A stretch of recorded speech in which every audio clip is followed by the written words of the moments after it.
Baik, saudara, kita mulai dengan informasi yang pertama.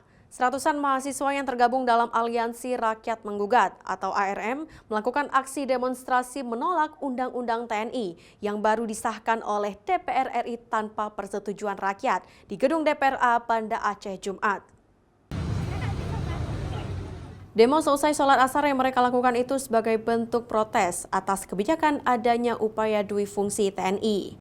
Para pendemo datang ke gedung DPRA menggunakan baju serba hitam dan sejumlah spanduk yang bertuliskan gerakan menolak UU TNI dan menolak tegas adanya dui fungsi TNI.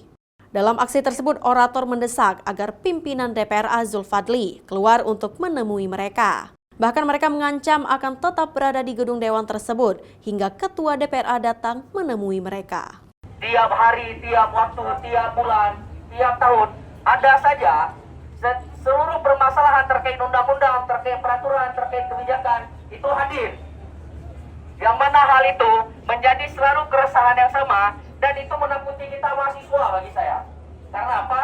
Hari ini doktrin yang sudah tertanam di dalam diri kita ketika kita turun aksi maka tidak ada hasil. Saya tidak ingin itu, kawan-kawan.